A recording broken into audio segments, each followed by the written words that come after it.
আজকে আমরা চলেছি তিনচুল টি গার্ডেনের পথে। খুব সুন্দর ওয়েদার আজকে সকাল থেকেই বেশ ঝকঝকে ওয়েদার। ভিডিওতে নিশ্চয়ই দেখতে পাচ্ছেন সামনে নীল আকাশ, তার মধ্যে সাদা ধবধবে মেঘ, ঠিক আমাদের এখানে শরৎকালে যেরকম দেখা যায়। অসাধারণ লাগছে পুরো পরিবেশটা, চারিদিকে চা গাছ। আমরা চলে এসেছি তিনচুলের টি গার্ডেনে।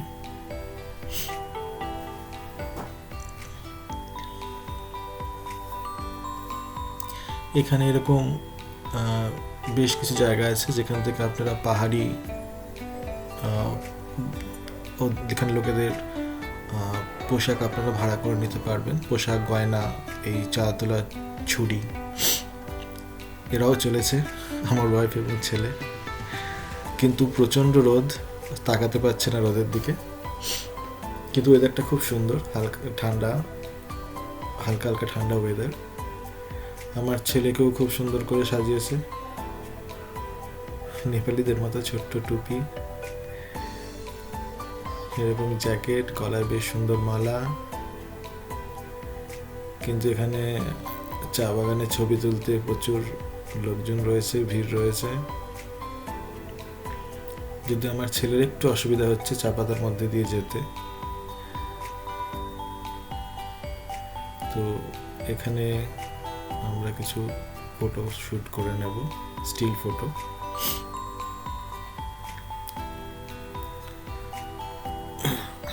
এর এখনো পজিশনই ঠিক করতে পারছে না যে কোথায় দাঁড়াবে।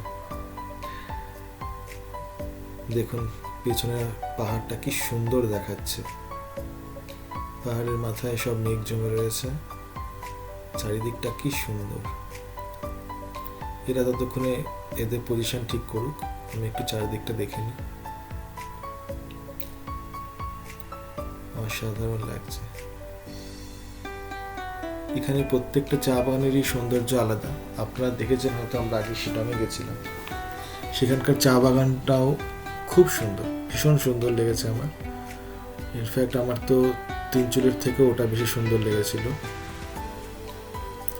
তবে তিনচুলের লোকজন প্রচুর লোকজন আসে এখানে। শিলং যেহেতু অফবিট জায়গা একটা, ওখানে খুব একটা লোকজন ছিল না। আমরা যখন গেছিলাম বেশ ফাঁকা, খোলা, মানে নিরিবিলিতেই আমরা ঘুরতে পেরেছি।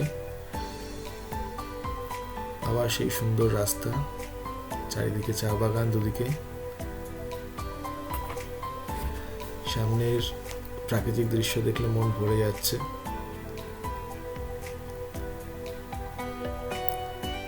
খুবই সুন্দর।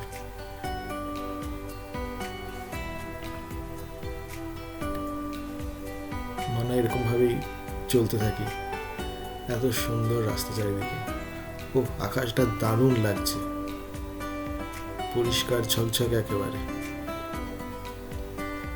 এবার আমরা তিনচুলে থেকে বেরিয়ে যাব দার্জিলিং এর দিকে।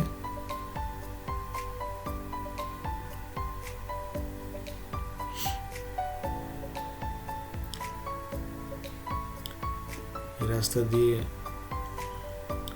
অনাদি কাল ধরে চলে যাওয়া যায়, এত সুন্দর রাস্তা।